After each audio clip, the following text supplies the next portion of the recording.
안녕하세요. 테린이 아빠입니다. 2025년 8월 1일에 영상 찍고 있고요. 오늘 시장 많이 빠지고 있죠. 어떻게 이제 시장이 언제쯤 바닥 나올까? 뭐 이런 고민도 같이 한번 해보고자 하고요. 오늘 이제 잠정 수출 데이터도 나왔는데 이 잠정 수출 데이터에 대한 원래 영상은 따로따로 멤버십 회원분들한테 올려드리고 있는데 오늘은 시장이 많이 급락하고 있기 때문에 전체 공개 영상으로 같이 이야기를 하도록 하겠습니다. 그리고 제가 이제 그 8월달 초에 휴가가 있어가지고, 8월 월화수 해가지고 수요일 날 돌아오는데, 최근에 이제 저는 이제 계속 현금을 좀 확보를 해야 된다. 왜냐면 시장에 불확실한 것들이 많이 있다. 근데 이미 뭐 시장을 그렇게 썩 좋게 보고 있지 않기 때문에, 그럼에도 불구하고 실적 모멘텀 때문에 주가들이 움직이긴 했어요. 그래서 공격수들을 조금씩 바꿔놓긴 했지만, 현금은 계속 확보해야 된다라고 말씀은 드렸는데, 그러다 보니까 이제 시장에서 그 유튜브 조회수가 그렇게 많이 나올 수가 없어요. 왜냐하면 시장을 안 좋게 보는 사람이 있다 보니까. 7월 중순부터 저는 좀 시장을 안 좋게 봤었던 게 제가 가지고 있는 데이터들이 7월 중순부터 이제 좀 불확실해지는 그런 모습들을 나타났었고, 그래서 그런 얘기들을 좀 같이 해보고 그 데이터가 또 맞다면 언제쯤 바닥 나올까 이런 얘기도 같이 한번 해보도록 하겠습니다. 피어 잉그리드 오실레이터가 있고요. 이게 지난번 한 7월 중순쯤부터 코스닥은 특히 이제 이게 또렷하게 나오는데 쭉 내려가고 있어요. 그래서 이게 지금 7월 31일까지의 데이터이고 8월 1일 오늘 아마 더 떨어졌을 겁니다. 그리고 보통 지수가 한 3%씩 떨어지면 과매도로 들어갔다고 봐야 돼요. 그러면 장대의 음봉 다음에 한 5영업일 이내에 장대 양봉이 나오면 시장은 바텀을 찍게 됩니다. 그래서 제가 생각했을 때 다음 주 정도까지만 좀 참으면은 이 단기적인 어떤 매물 소화 과정은 지나가지 않겠냐 이런 생각하거든요. 지금 이제 빠지는 이유가 아시다시피 뭐 대주주 양도세 기준 강화하고 그다음에 관세 충격이 어떻게 시장에 소화될지도 모르겠고 뭐 이런 이제 불확실한 것들이 또 있죠. 거기에 이제 제가 가지고 있는 그 피어 앤 그리드에서도 이제 코스닥이 계속 조정을 받고 있는 모습들이 있습니다. 그리고 이제 또 다른 엑셀 데이터에 보시면 이게 월 단위로 우리가 그 제가 챗GPT로 한번 만들어 본 건데 월 단위로 주가 지수를 넣고 한 달 단위로 쪼개서 우리가 계산을 했을 때 한 며칠 동안 빠지냐 코스닥이 예를 들어 빠지기 시작하면 보통 코스닥도 한 15거래일 정도 빠집니다. 여기도 보게 되면 이건 코스피인데 코스피도 한 달 기준으로는 15거래일이 빠져요. 만약에 이게 조정이 좀 더 깊어지게 되면 두 달 정도의 MDD 패턴을 이제 좀 넣어보면 거의 한 38거래일에서 40거래일까지 빠져요. 코스닥이나 코스피 비슷합니다.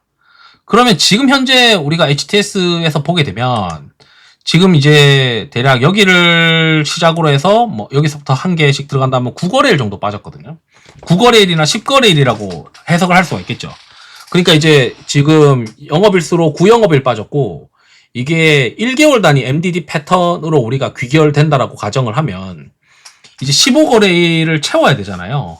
그러면 이번 주가 금요일이니까 대략 다음 주 월화수목 금 이 정도만 소화시키면은 어느 정도 되는 거고 그 다음에 여기 이제 이 과매도가 나온 다음에 5영업일 이내에 또 이러한 이제 2, 3%에 해당하는 양봉이 나오면서 그때 시장이 바닥을 찍는다라고 생각을 하고 있어요.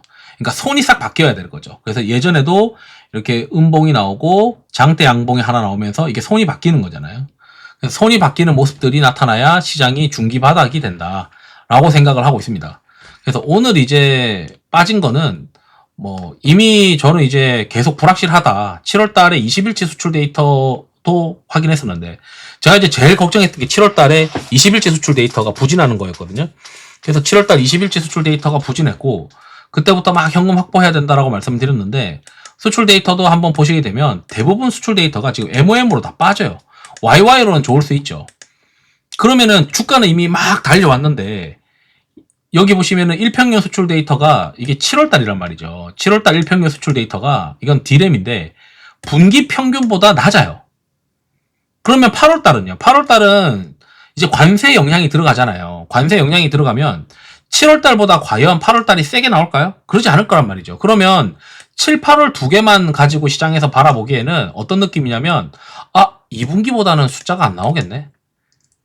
보통 이제 뭐 영업일수나 계절성 그런 것도 있겠지만 이 일평년 수출 데이터 기준으로 영업일수 기준으로도 지금 지난 분기 대비해서는 3분기가 그렇게 썩 좋지 못하겠다라고 생각이 드는 거죠.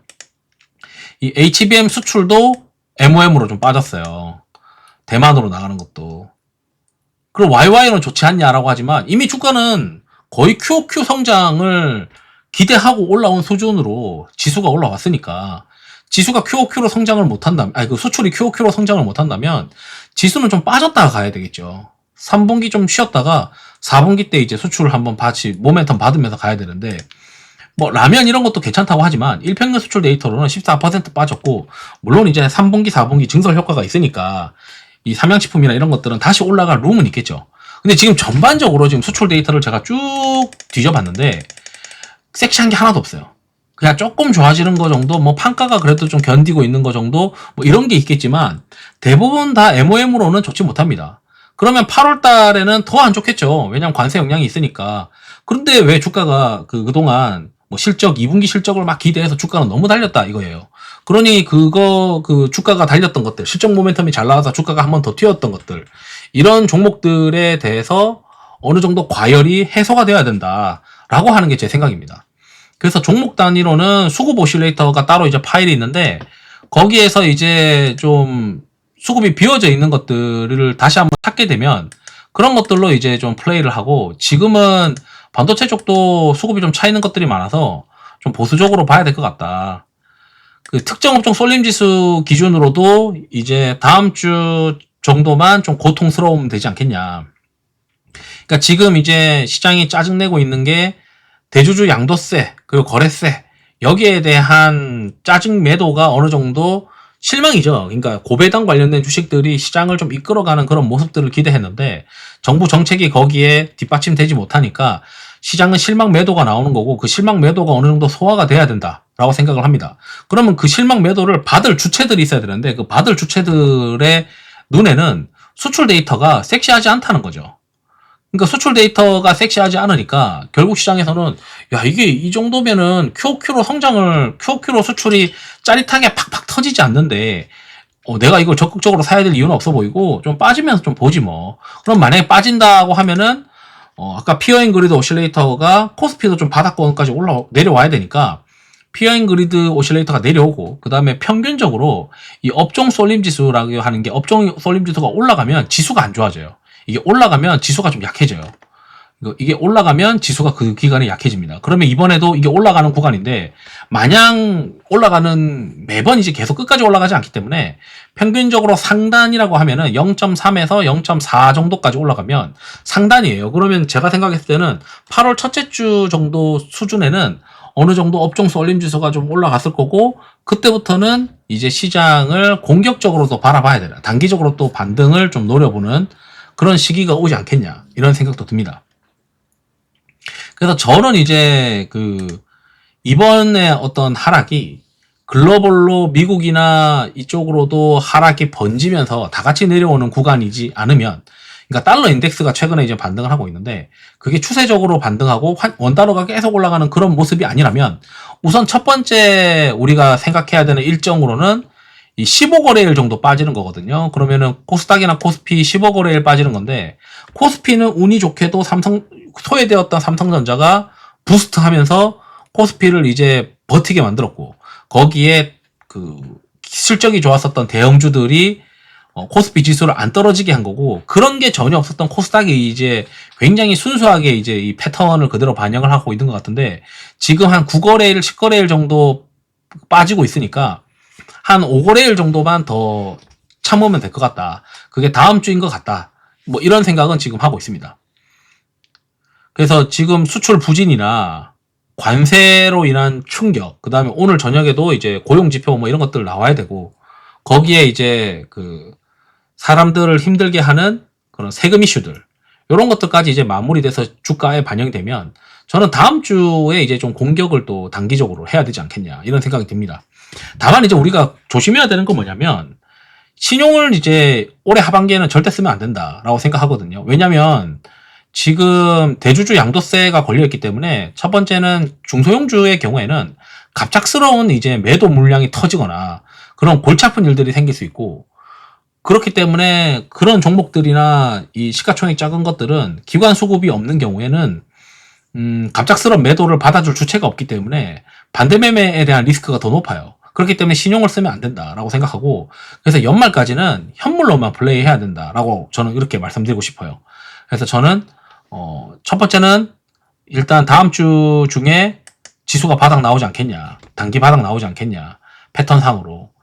그리고 지수가 더 떨어지지 않으면 종목 단으로 플레이할 수 있기 때문에 종목 단으로 플레이할 수 있는 것들을 생각을 해보고, 그 다음에 실적이 이제 다 발표가 될 거고, 다음 주쯤이면 거의 다 발표되겠죠. 중요한 기업들은 실적 발표가 마무리되고, 미국에서도의 실적이 발표가 마무리되고, 그 다음에 어떤 우리가 짜증낼 만한 것들, 웬만한 건 다 짜증냈잖아요. 그러니까 뭐 세금이 이제 대니 많이 하다가 이제 세금을 주주들, 그 투자자들한테 불리하게 다 반영이 했고, 그 다음에 수출 데이터도 안 나오잖아 라고 하는 게 주가에 다 반영이 되면, 그게 아마 8월 첫째 주면 8월 첫째 주부터는 좀 공격적으로 보자. 제가 이제 저는 7월 중순 이전부터는, 7월 중순쯤부터는 현금 확보해야 된다라고 말씀드렸고, 이제는 반대로, 이제는 급락을 했으니까, 주가가 이제 반영되기 시작했으니까, 웬만해서는 8월 첫째 주부터는 살살 주식을 보자. 저는 이제 8월 7일, 8일 이렇게 생각하거든요. 8월 7일, 8일 정도면은 그래도 공격을 조금씩 잡아가야 될 수도 있겠다. 이렇게 말씀드리면서 영상을 마치도록 하겠습니다. 투자에 도움 되시길 바랍니다. 감사합니다.